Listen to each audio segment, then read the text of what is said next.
How are you? Yeah, everything go?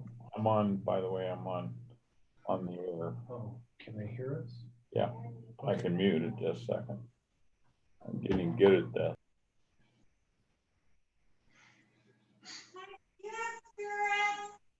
I have Spirit and I have Chloe. Okay. You told me to take her.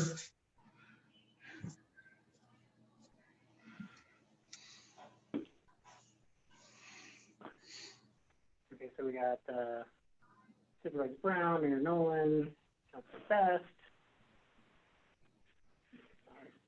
Norm's on, Dan's on. Sounds like we're getting ready to go. Yeah. So I just wrote it out before you got here. So item. You want me to sit somewhere else? I was going to say, if you would sit here, I can. then that way we're closer to the phone because it's harder for them to hear us more. Absolutely. Let me turn the screen so you can see it. All right, we are live now. It'll be live on YouTube. Okay, good. Yep, the video's up and running on YouTube, Chris. Thanks, Dana. How's everybody? Fine, thank you. Doing good. Good. Miss seeing you guys.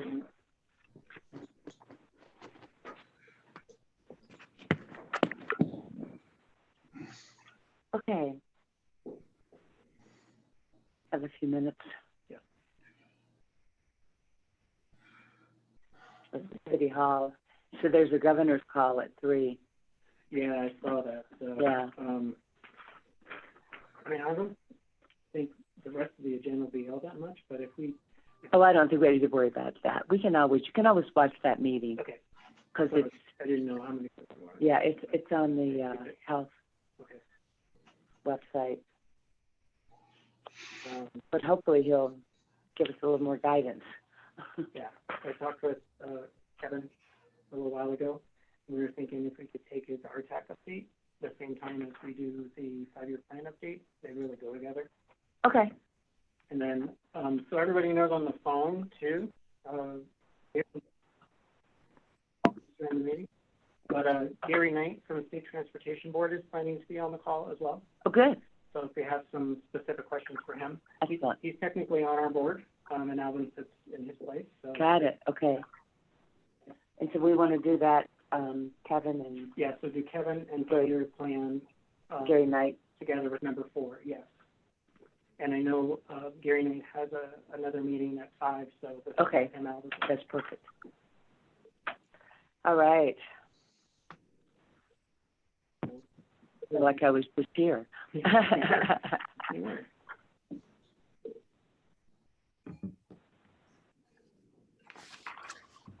So Allison's doing it from her office. Okay. So All right. full audio and everything, we'll do the same thing, roll call. I see Daniel's with us. And Norm, can you hear us? I can. Can you hear me? We can hear you. You look like a shadow, Norm. Yeah. There we go. I use my handheld also. Here's Norm. Norm the shadow. He's got his video shut off. So he's got it. There's Allison and Alvin, Chairman Brown. And that was probably us. oh, okay. How are you guys doing? Very good. Thank you. Good. Nice to see some activities starting to pick up a little bit. Hey, Supervisor Brown, are your offices open? Not until the 1st of June. Well, we're not really closed, but you need an appointment. What do you need to do? Oh, nothing. My husband forgot to pay the taxes, and so we just finally put them in the mail yesterday. He goes, you know, when those taxes are due? Because everything kind of like got postponed, but I don't think I did. But I was going to run them by yesterday, and so we just decided we put them in the mail. We never put off taking your money. Yeah. There's a drop box in front, or you can put it in the mail. You know, I wondered about that, but you know, Bob was, you know Bob. So he goes, no, we just need to get in the mail right now. So. Well, you put it in the mail, it might take 4 days because it goes all the way to Phoenix and comes back. Yeah, that's true. There we are. Here, now you're on. I guess so. I don't see me, but that, they might. Where'd Dan Cherry go? He's I'm there. here. Still there. He's here. He's here. I'm just not, you just can't see me. Did you want to? Not particularly. Dressed up for you today, Craig. Gary, it's good seeing you. There are some good things about Zoom, right? Silhouette. It's good seeing you too, Terry. I had to figure out how to unmute this thing. Oh, okay. I got it unmuted now. There's a couple of microphones and I clicked on the wrong one. Oh, Gary, thank you for joining us. You bet. How are you doing, Gary? It's Alvin. Oh, good, Alvin. Great. I show 3 o'clock, so we can go ahead and get started. Carol's joining right now. I'm sorry? Mayor Palgudo is just now joining. Oh, and perfect. Kevin is not. Mayor Palguda is there. And I saw we had Lori Hunt, And Kevin's on. and there's Kevin. So we're good. Kevin, you're really growing that beard. The hair. You're going to look like Mayor Nolan if you're not careful. We got to stop all these restrictions. Yeah, I hear you. All right, let's get started. So I'll call the meeting to order, and if we could please have roll call. Sure. Madam Chair Orr, Yeah, if you want to do the pledge. Yeah, we'll go ahead and do roll call, and then we'll say the pledge, and I'll ask Supervisor Brown to lead us in the pledge. So here. Vice Chair Nolan, here. Secretary Treasurer Palguda, Present. Member Brown, Here. Member Best, Here, Member Stump. Here. We have a quorum. Excellent. And so, Chairman Brown, would you like to lead us in the pledge, please? Yes, You get a flag. Yeah, flag. I love it. I pledge allegiance. Go ahead, Chairman. I'm sorry. All right. I pledge allegiance to the flag Flag of the United States of the United States. America, It stands One one nation under God, indivisible, with liberty and justice for all. All right. Very nice. First of all, do we have, we'll have our call to the public. I don't believe we had any We did have, correspondence we from the need public. for a call to the public. Okay. So nothing. Nothing. All right, thank you. Thank you very much. So we'll go on to item number 2, to approve the minutes. Can I have a motion, or did anyone want to edit any of the minutes? I'll make a motion. We approve the minutes as presented. Second. Thank you, Mayor Nolan. All right, and second by Craig Brown. Okay, very good. So the minutes are, all in favor, please say aye. Aye. Hi. Aye.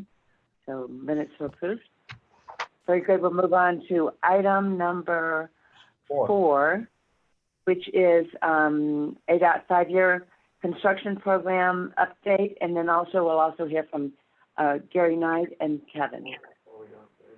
Thank you, Madam Chair. So we had Kevin on for agenda item number 8 for an RTAC Right. update, and we felt it'd be appropriate to have that update in combination with the 5-year plan, so we'll combine those 2 agenda items. That sounds good. So I'll do a quick intro here, and then I'll turn it over to Kevin. Last Friday, State Board met, and they were presented with a revised 5-year program that showed, basically a projected $711 million loss of revenue from the rest of this year, next year, and the year after that. And then that also included eliminating basically all the expansion projects from the program. And I just noted a few here that I've got shared on the screen. But that includes our State Route 69 widening project between Frontier Village and Gateway Mall, as well as I-17 from Phoenix all the way up to Sunset Point with the reversible lanes. I-10 and Casa Grande, and there were some other ones as well, of which I know people around the state are a little upset about that, but Sure. Just so you know, Understandable. upcoming meetings, as far as we know, there's still a study session of the state board scheduled for June 2nd. And then June 19th is the scheduled meeting that there would be a vote taken on this proposed 5-year plan. So it's June not, 2nd and the 19th? yes, so it's Are not, those in-person meetings, do you know? I don't know, maybe Gary Knight would be able to tell us. Okay. But this proposal is exactly what it is, a proposal. It's not been approved Right. by the board. It is for their consideration. So with that, maybe I can turn it over to Kevin. If you have something you would like to add, Kevin.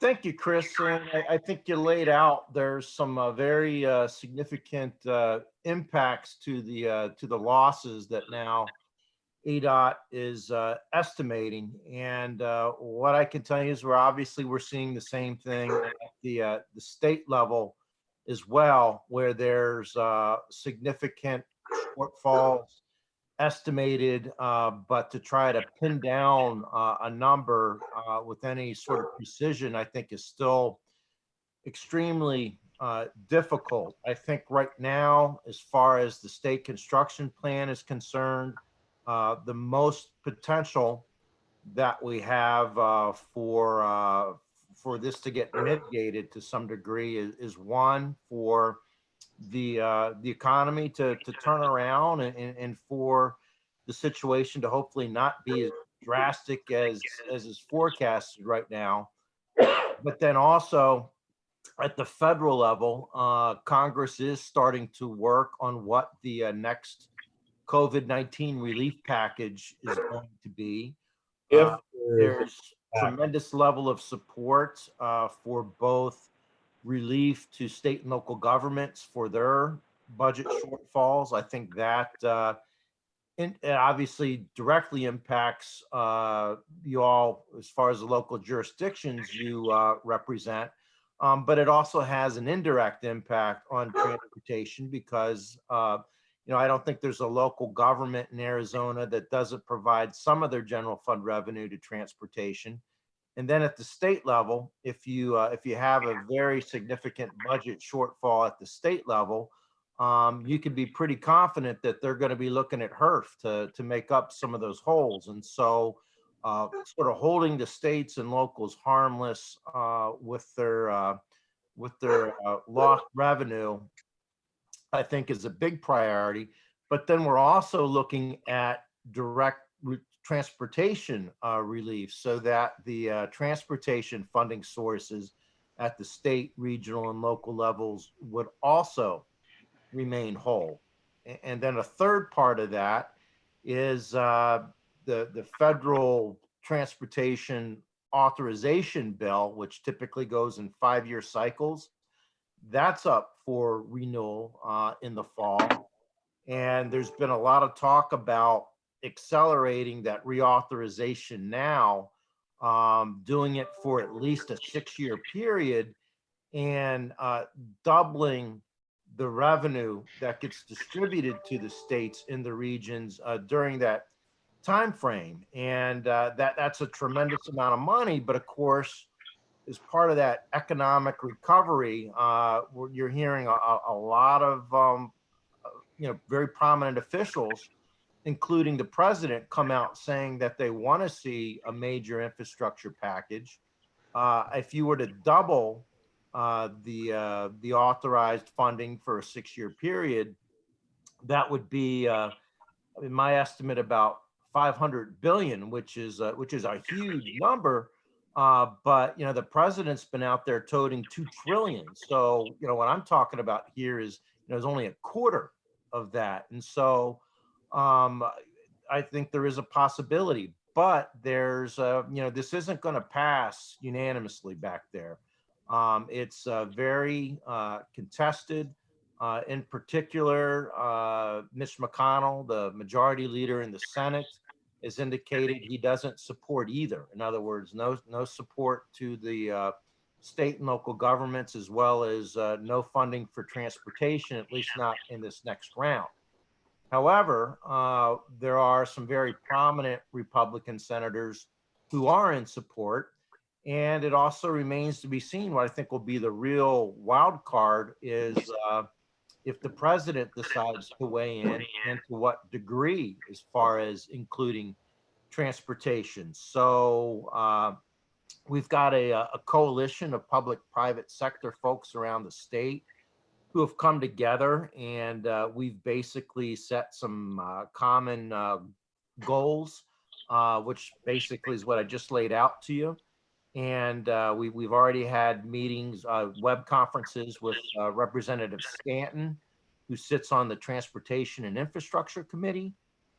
We met with Senator McSally yesterday, and we'll be hopefully meeting with Senator Sinema next week. And so just give you an example of the feedback we heard from Senator McSally.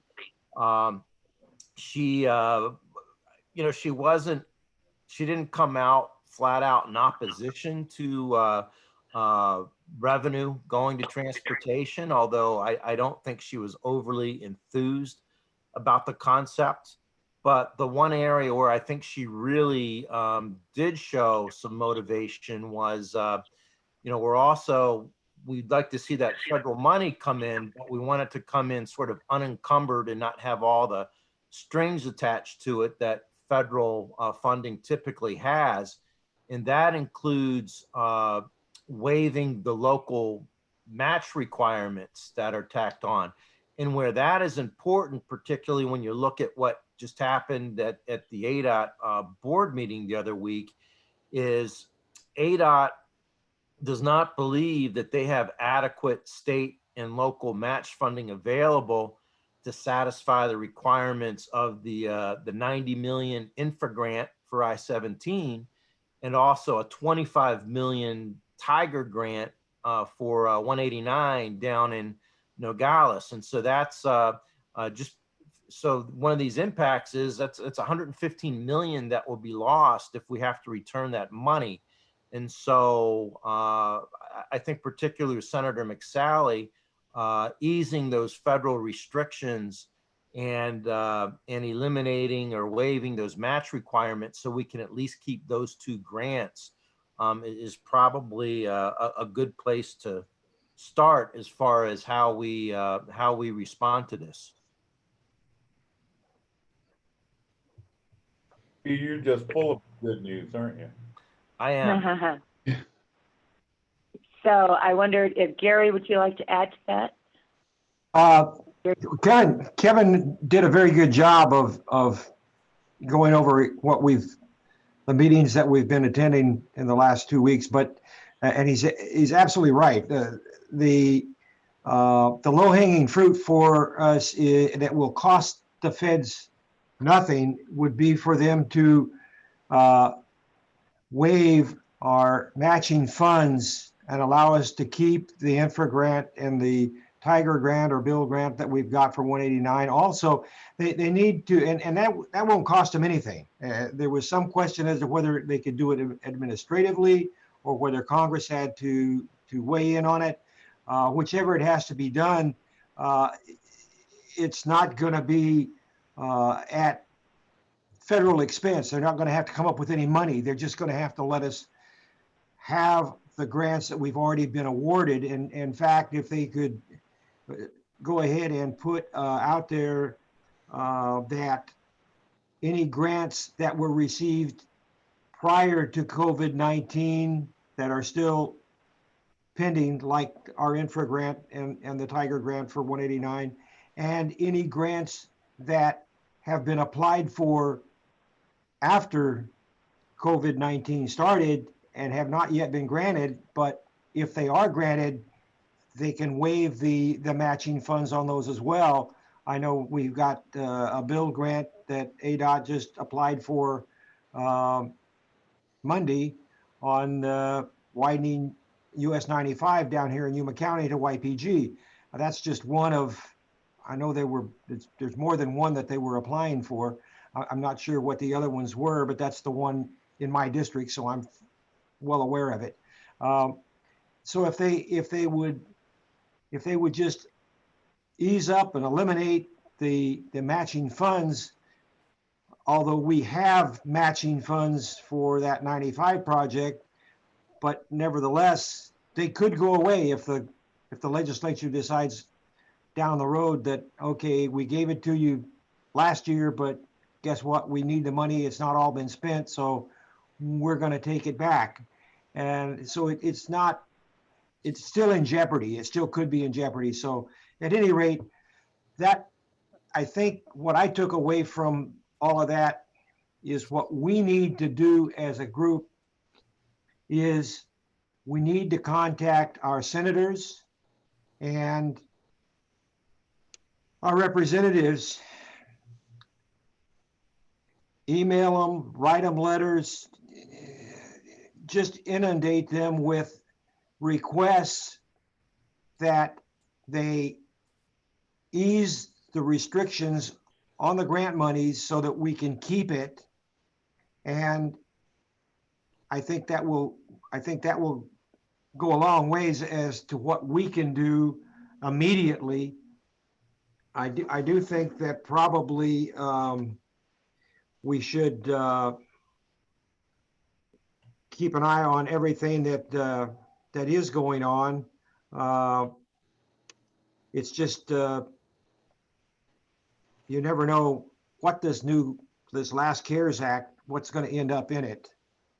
And so we'll have to see what comes out of that. But we really need, I'm not sure whether Senator McSally she seemed to be aware that that transportation is taking a direct hit from the COVID-19, and that seemed to be where she was most interested, was how the COVID-19 has directly affected the funds, the revenue for infrastructure. And I think we made a pretty good case to show her that with everybody staying at home, nobody's driving, fuel tax revenue is down considerably.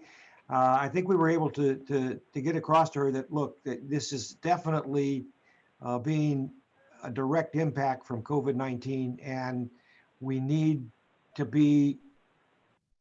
some help here. We need to be made whole again. All the states are, this isn't just true for Arizona, but it's true for all 50 states.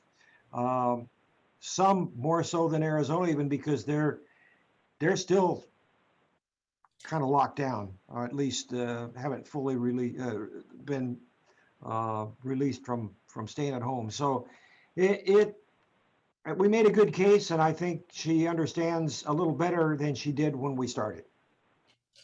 Gary, do you think it would be appropriate for CYMPO to write a letter as a group? Would that be something that we could do? Absolutely. Absolutely. As a group, it would be beneficial. I know YMPO down here is going to do that. But in addition to that, individually as representing whatever jurisdiction you represent. I don't really think, my take on the board meeting on Friday, I don't really think ADOT has any intention of returning those grants. I think they put it out there because it's worst case scenario, and I think that's exactly the way they meant it, is we might have to give this money back. I think they're going to exhaust every avenue to keep it, if at all possible. I think the infra grant, I think we've gotten till, I believe I read 2022 before we would actually have to say, okay, we don't have the matching funds, we're going to have to give the grant back. But so there is some time. So I don't think they really have any intention of giving that money back unless they've exhausted all possibilities and just can't keep it. But I think that's where it's up to us to make sure our senators and congressmen understand that we need that money and they need to remove those restrictions so that we can keep it. Who else, anyone else would like to comment on this? Pardon? Would anyone else like to comment on this? Sorry. Yeah, Madam Chair, Yes, go ahead, I think, Mayor I Noah. think it's a great idea if we can go ahead and draft a letter and get everybody to sign it and send it to all the senators, the 2 senators and all the representatives that we have in Congress. I would And say, then Chris just held up a sign about contacting the governor. Yes, So a separate letter. separate letter to him. so what is this letter gonna say? Give us our money. Well, it won't be our money until after they print it. I know. The question is, you gotta be careful of what we're saying right at this point in time, because everything is very politically positioned. You know, this $3+ billion that the Democrats sent out of the House to the Senate, well, it's most certainly is not gonna go anywhere. And the president's made it very clear he's gonna kick it in the butt, no matter how much transportation's in it. So you got to go back to the drawing board in regard to that, or take this House bill and tear it apart, but make it where it's got enough giveaways that will go along with it. And frankly, in an election year, the president signed some legislation that's got a bunch of pork in it again. It's going to hurt him at the ballot box. Now, as far as how we refund, how we're going to get funds in advance, I haven't got any answer to that. I would suggest that 5-year transportation funding, I forgot what it's called, but that's our best chance of seeing any money come across. And I'm going to be very honest with you. We at the county are worried about 6 months from now, when the state comes to us and says, hey, I'm going to start looking at your HERF for next year. Right. And I think the cities and towns should be worried about that as well. Yeah. Well, Madam Chair, if I could suggest this coalition that I know some of you have participated on, the public and private partners from across from the state.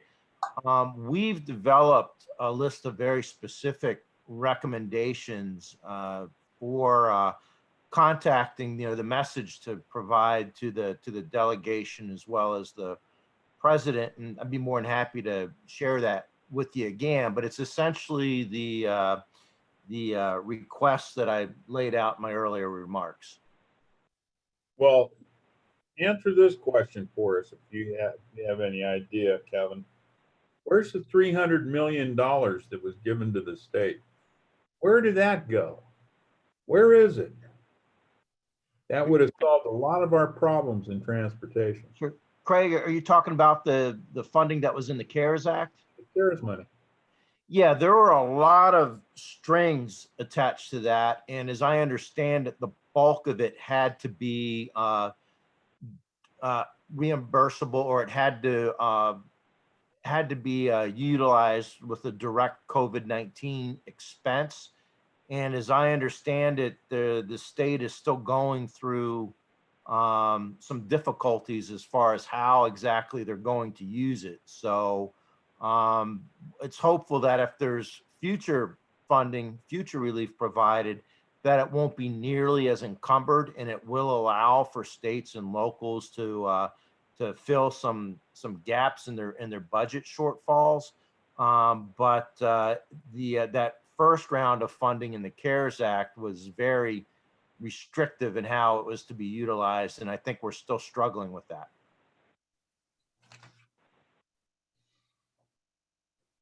Well, we're still struggling, and so are 50 other states. Yep. 50 other states, and there's all this money still hanging out there over our heads, to ask the Congress and or the Senate to come forward and give us another 3 billion plus, if they were to put that on my desk, even though I knew we were going to get a hell of a lot of money for transportation in Arizona, I couldn't, with all good conscience, sign it. It just doesn't make sense. We're going deeper and deeper in debt. Remember, the president originally was asking for a little over $650 billion, and it turned out to be 2.3 trillion, which is, a whole digit and a lot of zeros, and where did it go? It's getting pissed away, and nobody knows where the money's at, and nobody's specific to how to answer for it or be, and politically, I just think this is a hot potato. And I hate to see that, us canceling things out of programs until we have a better feeling of what's really going to happen. And I would caution ADOT or ask them to be more cautious in regards to making these decisions until we have something for sure. Well, Just my thought. Yeah. Shoot my mouth off. One of the things that we are looking at and that ADOT's looking at and that the board asked at the last meeting was, can we, because there are so many unknowns and there will be so many unknowns, by statute, we have to have the 5-year plan on the governor's desk for his signature by July 1st. We're asking if there's any way that date, by July 1st, we're not going to know a whole lot more than we know right now. Right. But if that statute is left intact, if there's no extension added to it, we don't have a choice. We'll have to approve a budget, a 5-year plan, and have it on his desk, and it will have to be as fiscally responsible as and balanced as we can make it. And without knowing anything, it's going to be hard. But and what he gets is going to be constant change. That's the whole point is why do anything if you don't know what you got? We're all sitting back here trying to, figure out the books in the future. What are we going to get from, from Department of Revenue? Nobody knows. I mean, we're not even through the second quarter yet. We know we got a little dip in the first quarter, but we have no idea what the second quarter is. And the third quarter is really a big question mark. Just because things have opened up doesn't mean everything is going to get healthy overnight, because manufacturing, retail sales are all down the tubes. Food, you can't count on food. It's not taxed. Right. What would Ours is. There's nothing open. what would you suggest when the state statutes tell the transportation board and ADOT, look, you have to have a 5-year plan on the governor's desk July 1st. That's state law. Well, Just to jump in, for the state transportation board meeting, I did submit a comment, and I asked Floyd if he would read it into the record, and not knowing for a fact that everything was going to get pulled out as far as expansion, kind of had a guess from the April meeting when we heard there was going to be drastic changes made. So I kind of preemptively said, hey, could you consider bumping these projects into future years so that they're not removed from the program, and then as budgets become more clear, then we can make decisions down the road. So I guess to your question, Gary, is, isn't it possible? I mean, the first 4 years of the plan have to be fiscally constrained. Could we not slide these out to year 5, 6, 7, 8 so that they don't disappear? It's every time I've seen a project disappear from the program, it's really, really difficult to get it back. And I know this is a different situation than we've ever seen before, but that would be a suggestion. So that way the board could pass something, have it to the governor by the end per statute, but then be able to revisit it over the next year as we're building towards the next program, but let's not lose all the traction of having these projects in there. That's Just get them beyond the fiscal constraints. I agree with Chris, because right now, by taking things out of the budget and saying they're gone, well, that's all that money we spent, ahead of time is now just wasted. That's even worse. Better to put back burner, I can understand that. Take it a priority, change the year you're gonna have it in. That would be a better answer possibly, but don't throw it away. Well, my understanding from ADOT staff is they're not gone. They're still there and they're still viable. As soon as funds become available, they'll put them back in. That's what I've been told. And that's may not be the way it used to work, but that's what they're planning for this COVID-19 thing. What they've got to take out, they can put back in if they find that their predictions, and we asked Christine this specifically, okay, so what if your predictions are, because she said that they're ultra conservative. So that means they're going to err on a very conservative side, that the money won't be there. And then our question was, okay, well, what happens if it comes out and we're better off than we thought, than you thought we were going to be? And the answer was, then some of those programs can be put back in as money becomes available. So they're not totally gone at all. They're just So you're put on a back burner. what you're saying is they're basically suspended. They're not. Yes, that's a good way to put it. Yes, they're basically suspending them until funds are available. What guarantee do we have that they are just suspended? Because it's not on that. But it's not on the piece of paper. I guess that'll be up to the board to hold them to that. Sure. But when it disappears off of that list and it's not shown on there, that's what, to me, there's no guarantee that it can come back. I hear what you're saying, Gary. I get it. And here in the meeting, yeah, we can totally look at this all the time, but it just seems like the more people are upset is as a result of it not being on the piece of paper. And if it was just shown in the future years, I think you'd probably have a lot less people upset. And maybe that's not doable because of the Tiger grant or the Infra grant. I understand that with those, but for like the 69 project or I-10, they're not held to a federal grant. Those could easily slide. We can finish our design on 69, which we're at like 60% right now, and perk it. Hold it for 5 years. That's fine. Revisit the environmental. That's doable. Maybe for 17 and 189, that's not. But it's still, to me, I would rather see it on the piece of paper in that list than disappear. Well, you can put it on the piece. You can put it on the piece of paper, but if the funds aren't there, it won't do any good. I mean, it'll just keep. The money's got it. The money's got to be there, and right now, it's a big question mark as to how much money is actually going to be there. We don't really know. ADOT doesn't really know. So if you did unencumber, you still need the new money. Is that what you're saying, Gary? You need the new money and then unencumber, so that we don't have to come up with matching funds? Is that? If they remove the matching funds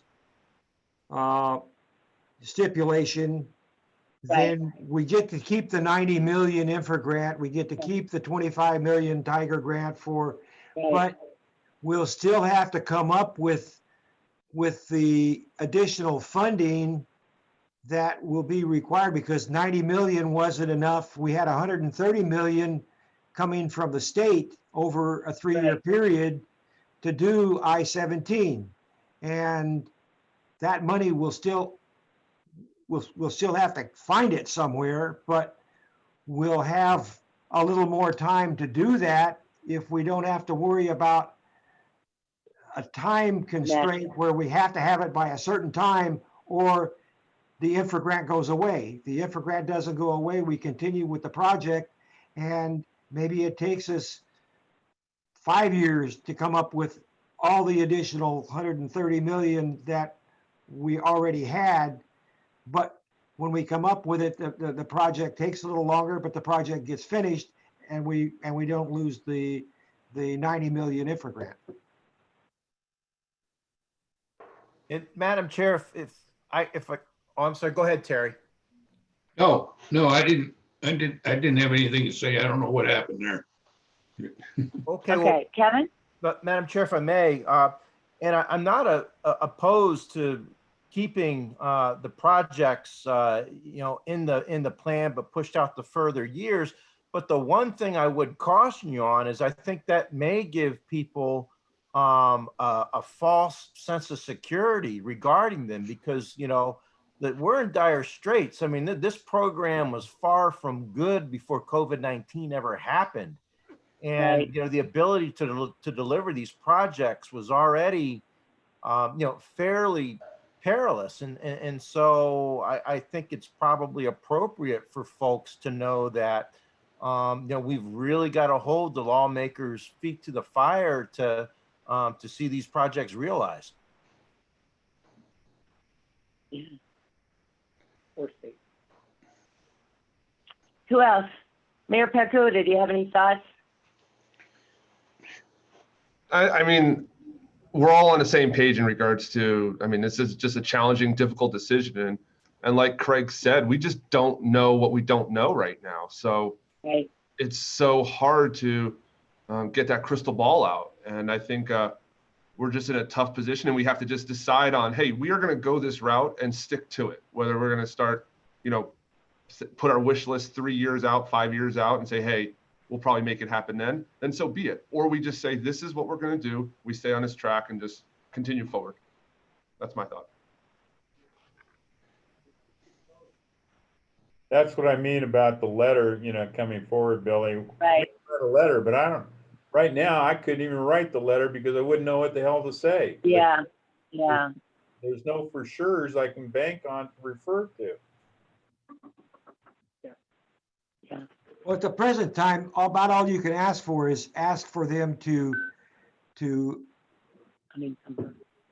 make the matching fund requirements, defer them, eliminate them. Yeah. About that, right now, that's about all you can ask for is, look, because that they don't have to come up with any money to do that. Well, All they have to do is say, okay, we're not going to require you to have all these matching funds in order to keep this infra grant of 90 million.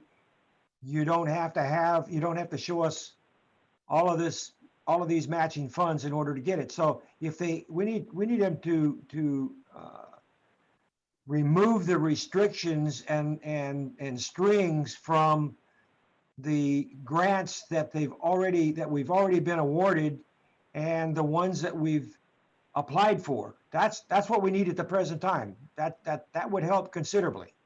That would be a pretty good letter right there, Jerry. Just talking. And that was what I was talking about, Craig. That's what exactly. It's just that we asked to unencumber. Well, and we also blame it on the uncertainty of the current financial situation in the state. That we don't know if we're going to have the money, and we don't know if we're going to have this.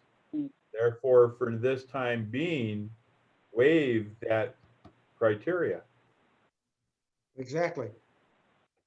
So let me Go ahead. talk real quick if I could. So the anti-lobbying issue comes in play for us because we don't use local cash. We only use that to pay match when we need it. So we're using federal funds. So this type of letter where we're saying waiver restriction may not fall into that, but I have to look at it again. But we are prohibited from lobbying Congress.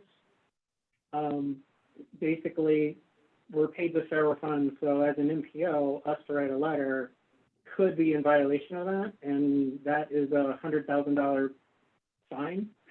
I'd rather not pay $100,000 fine.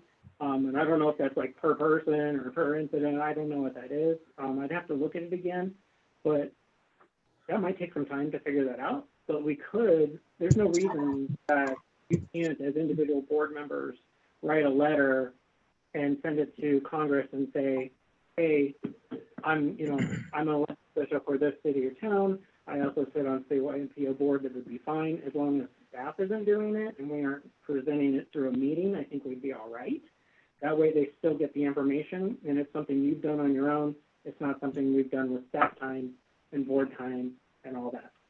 But they keep asking at all these meetings that we have that are on Zoom and telephone, what do you need from us, right? I hear it from Congressman Gosar, I hear it from Cinema, I hear it from McSally. What do you need in your areas? I would think that this is a great need. Exactly. It's exactly right. It's going to affect our funds. Yeah. Or even just call them. Yeah. Oh, You yeah. don't have to write a letter to call them. Yeah. For sure. Well, it helps to have a stack of letters, but anyway. It sure does. And as far as, YMPO down here does receive some federal funds, all right, just like CYMPO does, but YMPO down here is funded by the individual organizations that belong to it. So they actually are not just funded federally, but Yuma County, City of Yuma, City of San Luis, all the members of YMPO pay into the organization. So it's not quite the same as CYMPO. Yeah, YMCA is fine under that. I know some of the COGs also, they use local funds as well. They're totally on that. We're probably more of an outlier, just so everybody knows, because we don't do it, the way that Gary just mentioned. So I'm just being cautious for us, but that doesn't mean the rest. Yeah, we don't want to get a fine. We don't need that. Yeah. So basically, we're asking to unencumber and to waive the matching funds. Yeah. Right. For the infogrant and the Tiger grant. Yeah. Remove the strings attached to those grants. So. Okay. Any other discussion? Is there anything else on the 5-year plan? No, but it is. So can we move on then, because there's really no action item, right, on that? Nope. So we'll move on to item number 5, possible action to approve the scope of work and quotes for the preparation of the transit implementation plan using the CARES Act funding at 100%. Okay, so what you should have on your screen. Item 5. Yeah, for item 5 is for a scope of work to do a small level of planning as it relates to the transit implementation plan. And this is in order for us to help gather information for primarily City of Prescott and Town of Prescott Valley, right. As it relates to a phasing in of our transit plan. Right. So the plan that we had done and finished, and the board accepted it back in March, or I should say April, is that it was a 6-day week, 12 hours a day, full-on system with fixed route, demand response. The way the world is today, post-COVID, because this plan is pre-COVID, that if we started running something like that, it would ultimately fail because you're spending so much money for service that probably wouldn't be used from the get-go. So this is a way to come up with a revised budget, a way to use demand response from the get-go, which I've gotten full-on support from ADOT and other transit professionals that we've talked to start that small, focus on demand response, and get people the rides that most need the rides, and then gradually build it up.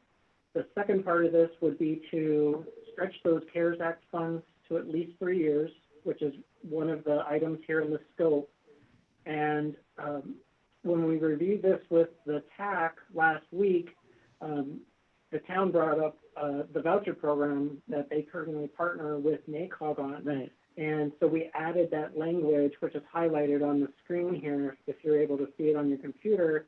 That would also include the evaluation of utilizing that voucher program as part of the system, Right. as part of this plan. So we're estimating that this is a pretty straightforward technical review, just coordinating with the TAC and CYMPO staff.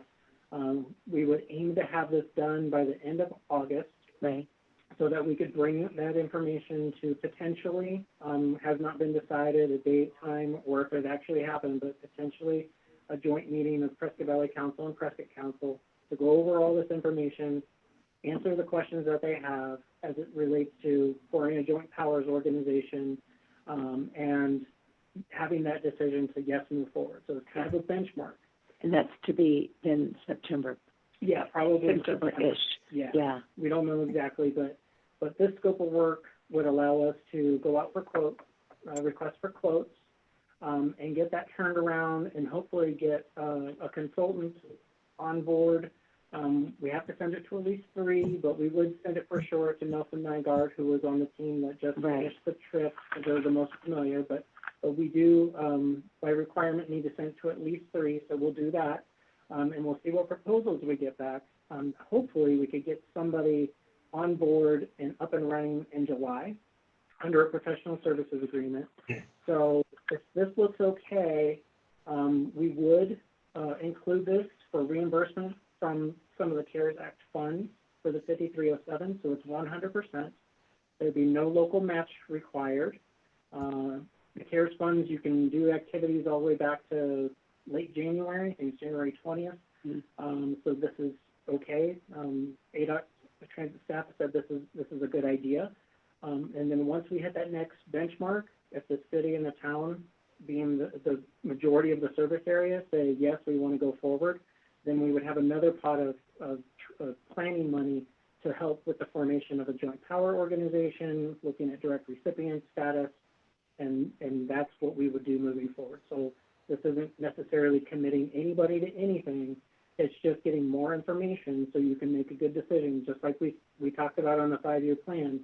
It'd be really difficult for either of those councils to be able to make a decision when they're asking questions that I can't answer, or that Daniel can't answer, or you can't answer, or whatever. So we're looking at this being about $15,000. We'll see what we get back on quotes, and a quick turnaround on this. So if you like what's in here, or unless you want any changes, we'd ask, in the motion that you consider approve the scope of work to go out for quotes, right, and then authorizing CARE to sign a professional services agreement once we have a contract negotiation with a selected consultant, which we will work with the TAC to make that happen. So with that, that's a mouthful. No. That's a mouthful. All right. So comments from the board. So what you're saying, Chris, for the next 5 years, the administration of this is going to be done by CYMPO, correct? No, part of that discussion of the formation of a JPO would be the decision on who's going to run that. So we're helping with the planning activities on the front end, and then as that discussion progresses, we'll see, and we can help.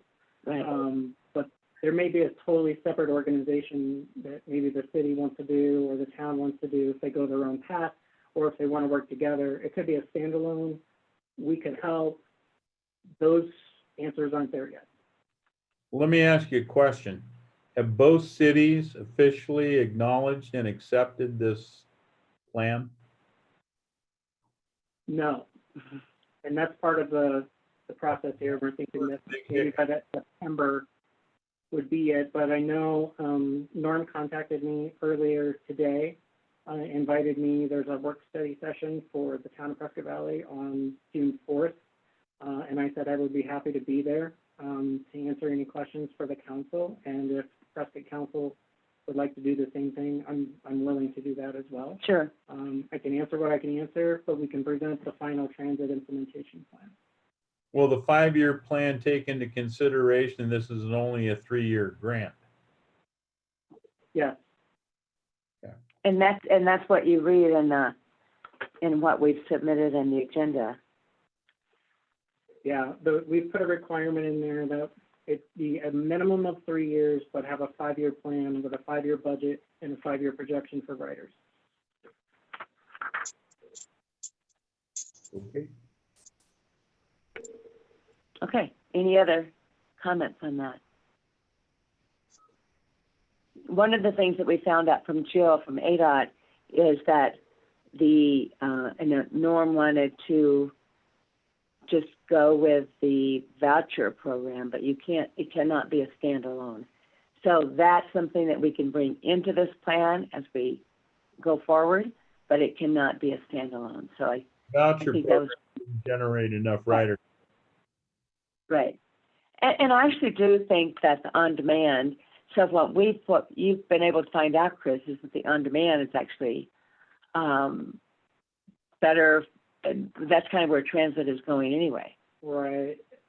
Basically, the systems that are out there operating right now, Dana and I, along with Pedro Rodriguez from NACOG, we had a discussion with one of the representatives from the company called VIA. Right. We talked about them during the transit implementation plan. And what they've actually started doing is running their demand response with 1 or maybe 2 people in the vehicle, and then having very strict cleaning requirements, drivers with masks. But they've been focusing on essential workers and transporting them to their jobs as that being the primary ridership right away, so that people are able to still get there if they need assistance to do that. Because essential workers means all kinds of things. It's not just a nurse or a fireman, right? So they're focusing on that level of ridership first, and then seniors and low income as well. Veterans. Mm-hmm. So come next March, it can look very different. Correct. Yeah. So, but still probably will be more acceptable than a fixed route. So, okay. Well, it's a lot more demanding, because you may have to divert out a considerable way out of your normal path to different locations in order to pick up people in primarily their residences, I assume. Yeah, but we have confined zones. So, I mean, there are areas that there would be several areas, right?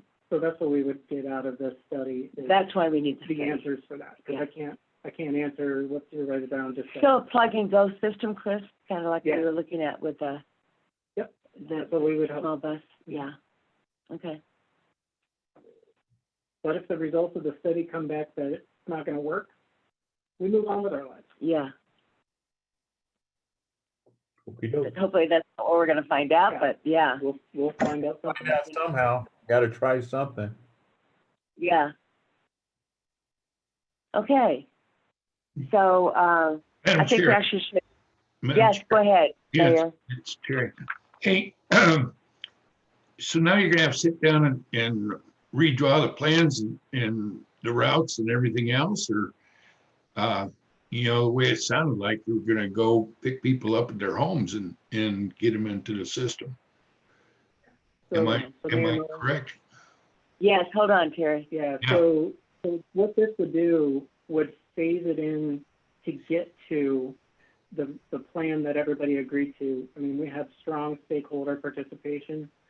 So the intent is we can't start with a 6-day-a-week, 12 hours a day, but if we start with demand response and slowly build that up with some established benchmarking, trigger points, and work towards that bigger plan, because right now, transit ridership across the country is down 75%. It's because the people either aren't working or they are choosing not to ride because they were riders that were making that choice.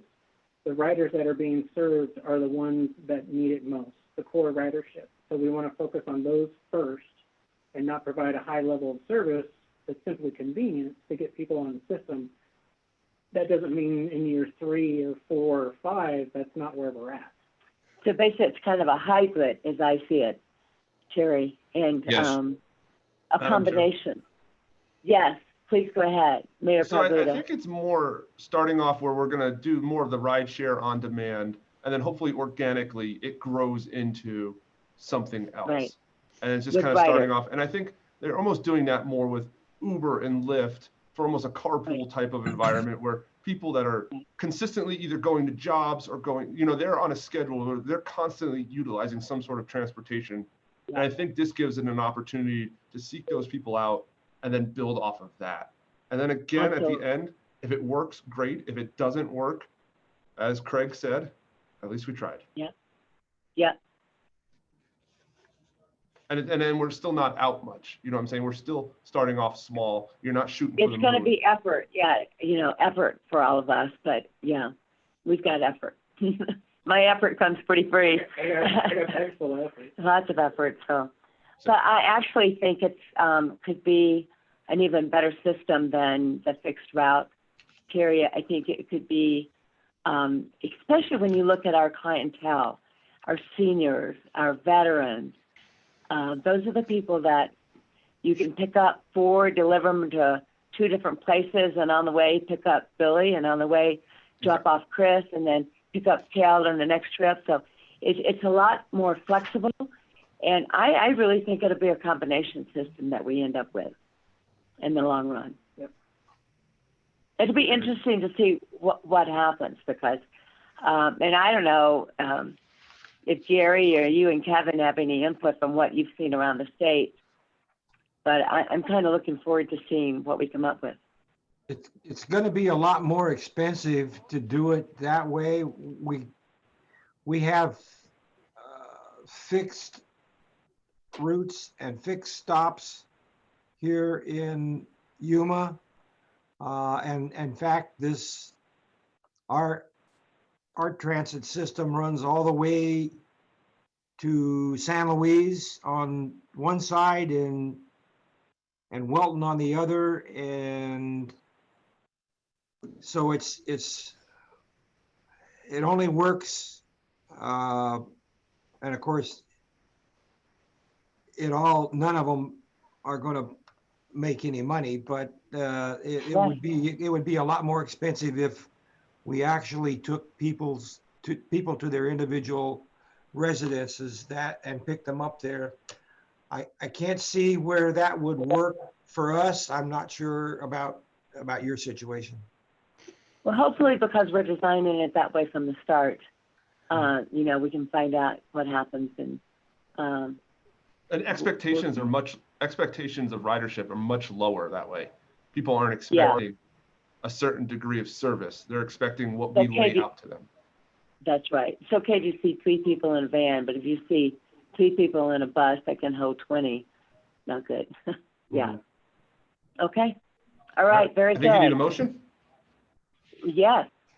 And we'll do roll call vote. So, who would like to make a motion?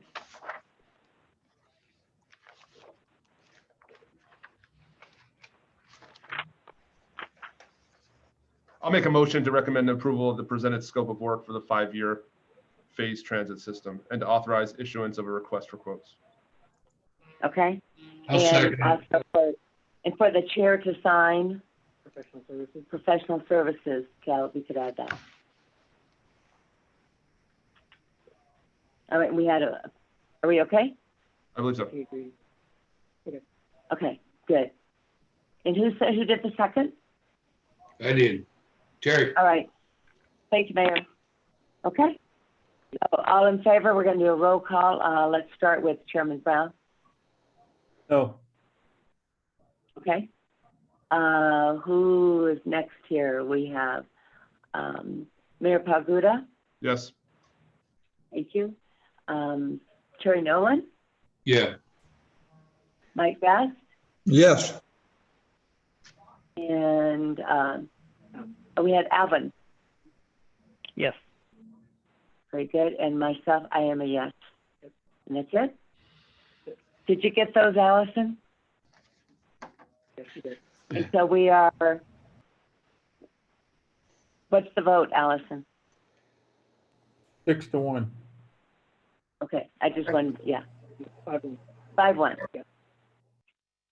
Okay, so then we're going to move on now to item number 6. Review, discussion, and possible action of the fiscal year 2021 Unified Planning Work Program. Mr. Bridges. Get this up on the screen for you. All right. So we did present this to the TAC. The original modifications were just to add the CARES Act funding that we had set aside, and that the board said, let's pursue moving forward with that in partnership with ADOT. So in order to be able to do that, it needs to be a task in the work program. So we did add that. But while we were having the discussion with the TAC, it was recommended that we go ahead and make some additional modifications to update it. Okay. So we have gone through and updated the rosters for the board and for the TAC to reflect new positions and or new people. So the changes are highlighted. Changes are all highlighted in the document that was emailed to you, and they're on the screen. And I'm just going to keep going down here. Hopefully you don't get ill while watching it. Here's where we've added the development of the, we're just calling it development of the regional transportation system. There's actually additional CARES Act funds that are coming to CYMPO that are through the 5311 program for mobility management. And we actually have an agreement with NACOG right now to give them our 5311 dollars, and they provide mobility management services for all of Yavapai County in exchange for that. So we're just leaving that in that program. And again, it's 100% money, so we would probably swap out what we have now and then just bill against that again to save the local match. But it's under a standing agreement. It's just replacing the existing that requires match. Outside of that, we've added the money in for the planning study here as well. Okay. And then also for additional planning activities, and I should have noticed this right here where it says 250,000. Mm-hmm. We've been having regular meetings with Jill, Right. and ADOT, and Sarah, and we had a meeting yesterday, Daniel and Allison and I, and she suggested that we increase that to 350,000 from the 250.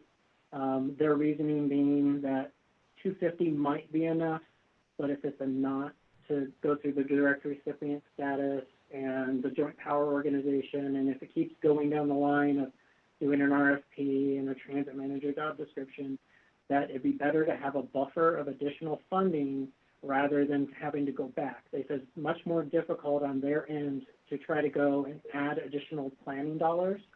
So we're recommending that gets swapped to 350 based on ADOT's recommendation. That would be an amendment then. So it would be part of this amendment. Okay, So got it. the TAC reviewed this, and we at the time did not have that information. Okay. And got that new information from ADOT Transit yesterday.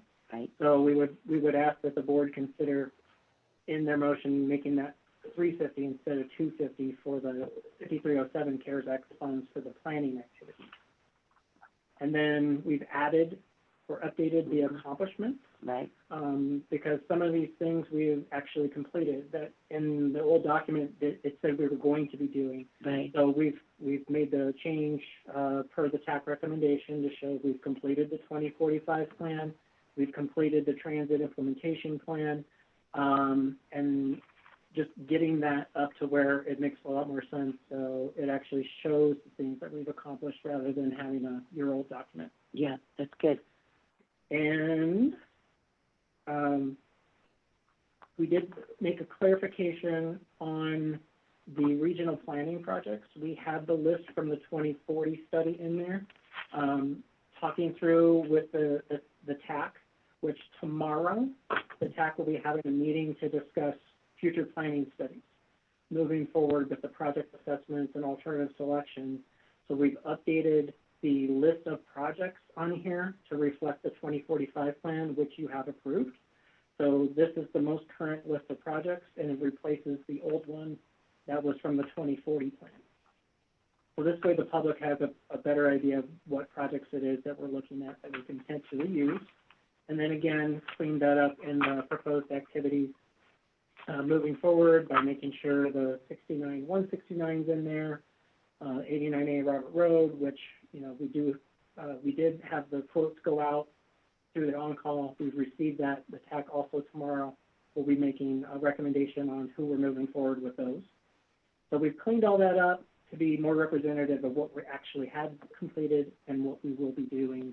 And then, of course, added the money to show all those activities, CARES Act or whatnot. And then cleaned up the completion here of the transit implementation plan, and then added all of the information about CARES Act funding, the $3,592,000, moving forward with quotes that you just approved moving forward with, and making sure that's all reflected as a task item, task 203 in the work program. And showing the dollars again in this. And that was gonna go to That'll need to 350. be changed to 350 Right. from 250. And updated the completion of the anti-distracted driving data that you saw presentation from Sparklight at your last meeting. And I believe that's all of it. No, still talking about working with NACOG on mobility management. Same thing, working with NACOG. Because before it said we were doing it. Okay, And we did complete this partnership with Maricopa Association of Governments. right. They've actually, it's not quite live yet, but there is a new website called AZ Ride Info that people can go and look for rides from nonprofits from all over the state. So our little bit amount of money with MAG staff time actually made that happen, which that type of website hasn't existed in the state of Arizona in quite some time, if ever. Okay. I believe that's it. The 5311 that I mentioned before, partnership with NACOG. We don't have a non-attainment, but we keep watching. That's for air quality. And that's it. Okay. Chris, I have a question. Yes, sir. Okay, in looking at the M-tip, basically the information there, you've still got in Highway 69 in there, the number one item. Would we keep that in there even though it's being taken out by So ADA? we actually have that, That's the next item, for our next agenda item. And item I 7. can definitely answer that then. But we don't have that in the work program. Right, okay. Because it doesn't So- have to be. Supervisor Brown, did you understand that? I've got it as item number 6. Yeah, that's the work program. MTIP's item 7. Yeah. Yeah, we'll cover it then. Next item. Madam Chair, Yes, I'll make a go motion. ahead, Mayor. I'll make a motion to approve the amending the fiscal year 24 Metropolitan Transportation Improvement Program as presented. MTIP. Next item. We must have put the wrong Okay. call for action in the wrong item. So we're on item number, 6, work program. 6. but you know, at the top it says agenda item 5. Oh, So that's the issue. that's the problem. Sorry about that, you guys. So, you see what I'm saying? Yeah, for the So- work program. So go to the CYMPO request for action, review, discussion, possible action of the fiscal year 2021 Unified Planning Work Program, UPWP. You see it? Agenda item number 5 Yeah, on the back- sheet it in your says. backup material, it's labeled as 5. It should have been 6, but on the agenda, it's item 6. Yeah, That's what's causing my confusion. Thank you. yeah, Yeah. there we go. You're right, you're absolutely right. I've Because I got was the- looking at material. the Okay, go amended- ahead. I got the amended agenda up and everything. It shows item number 6. So, Okay, yeah, I'm running. it does. All right. So, Terry, are you motioning to approve amendments to the fiscal year 2021 Unified Planning Work Plan as presented? Is that your motion? It's fiscal year 20, fiscal year 24. No, that's the end. The work That's- program is 2021. 2021 Unified Planning Work Program. That's Okay. it. That's the one. And we need to amend to the 350, or we vote for it, or it's okay, because it's in it. That as presented, Okay, as presented. All right, very good. because I noted the 350. All right. Sorry about that confusion, Mayor Nolan. It's just, it's wrong in the agenda item, so. Okay, so we have a motion, a second. I can second it. Thank you, Mike. So we have a motion and a second by Mike Best. Those in favor, let's start with Supervisor Brown. Yes. All right, very good. Mike Best, Yes. Terry Nolan, Yes. Chapa Guda. Mayor, did you say yes? Okay, he's muted. I'm reading it. I'm sorry about that. yeah. My bad. Yes. No, that's fine. No, that's great. And then Alvin. Yes. Thank you, and I'm a yes. All right, unanimous. Now we will go to the final. The MTUC. So. Okay, I'll pull this up on the screen. So the MTIP we have here is to, that's on your screen, was to add the CARES Act funding, of which this one, I went ahead and reflected the 350,000 instead of 250, and then the 5311 mobility management funds that we partnered with ACOG on. And that's what the TAC had reviewed and recommended. We've been working, I think Alvin and I have been talking with the design engineer for State Route 69. And this goes to where Supervisor Brown, you have your question. We've got some money parked here in FY21 for State Route 69 that's just kind of sitting there as construction dollars. What we've been hearing is, or what we've heard from the design engineer, is that they need additional funds to complete the design. And how much more? How much are they asking for? So Alvin and Unbelievable. I talked. My days blend. It was probably yesterday. Yeah. Alvin can correct me if I'm wrong, but we believe that there's an additional 100,000 that needs to occur. Okay. And we have that money right there, and we could reprogram some of that and to complete the design, especially in lieu of the widening construction being delayed, potentially through the state 5-year plan. So I'd like to turn it over to Alvin, if he'd like to explain a little more on that, if you could. Sure, Madam Chair, Chris. Yes, we did. The design did run over a little bit. We had to do some adjustments to basically do a retaining wall down by on the reservation, kind of around Home Depot, and so that did run the design cost up a little bit. So that's kind of really the difference for the 100,000. So we wanted to, or we're suggesting we go ahead and do what we can to complete the design, so we're that much closer to being ready. We were hoping to be done with the NEPA process by early fall, which would allow us to go forward with the right-of-way part, but obviously not much we can do right now until we know, but we can at least finish the design here with the 100,000. Originally, it was quite a bit more that they were asking for, right, Chris? But that's been reduced down. That was confusing. Our original, Alvin and I were on a call with several others, and the number we first heard was 470,000. Right.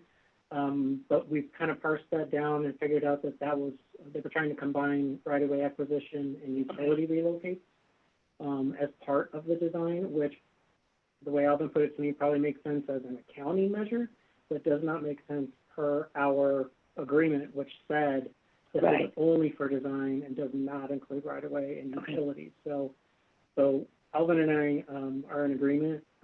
We've heard 100,000.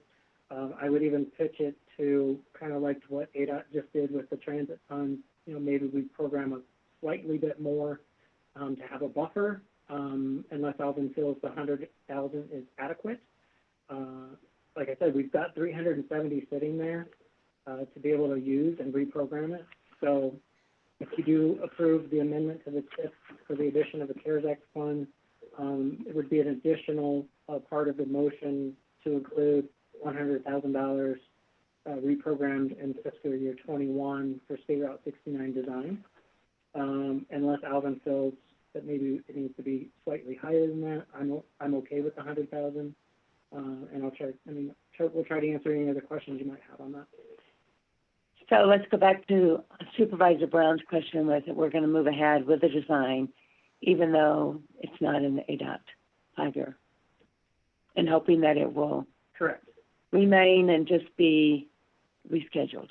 Right. So it goes to Gary Knight's point that, we put it in a position so if funding is available, it can easily go back into the 5-year plan. Okay.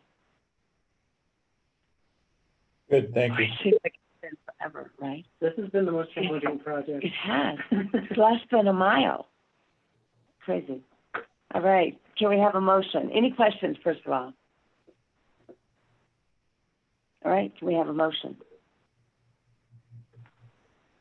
Now we are on item number 6. 7. 7. Well, this is wrong up here.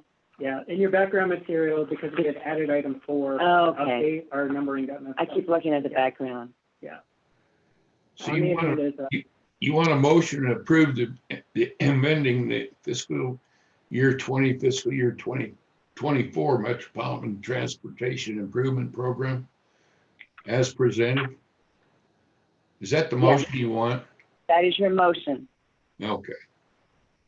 All right. Thank you, Terry. Can we have a second?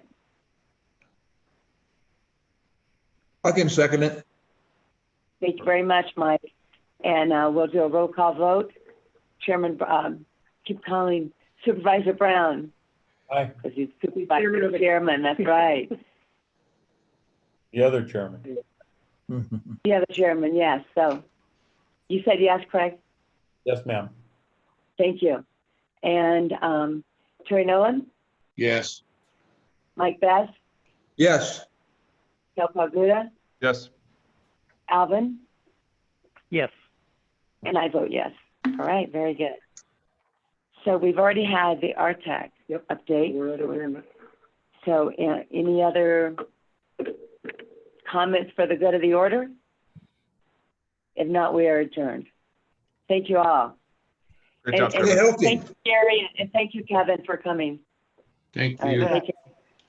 Tammy, it's nice. Oh, she left. Okay.